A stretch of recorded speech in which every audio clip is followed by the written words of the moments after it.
With the disappearance of Curtis Walker last Friday, some investigators now see another pattern possibly emerging.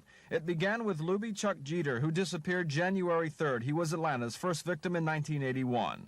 A little more than 2 weeks later, Terry Pugh disappeared and was later found strangled.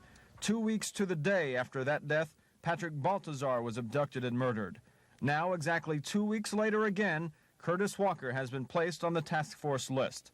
All 4 children have disappeared between 14 and 18 days of each other. Another pattern or coincidence is the day each one vanished. Geter was last seen on a Friday, the other 3 on a Thursday. With few clues to go on, a pattern such as this, if it is a pattern, could be important. Maybe not to police officers, but to psychologists working on the cases. One such doctor is Patrick Dietz. The Harvard professor has already volunteered one suspect profile for the city. The term profile is sometimes misleading, but regardless of the lack of identifying physical evidence, there are always clues.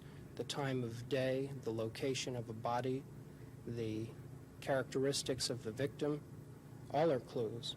Dietz would not be specific. However, he says his profile shows one of the killers to be a 30 to 40-year-old black man who is very mobile. Mobility is another new theory that came up during last week's Medical Examiners Convention out in Los Angeles. Several of the experts approached our local doctors with the idea that maybe the killer or killers are not from Atlanta, that he or they simply fly or drive into the city, commit their criminal acts, and then leave very quickly.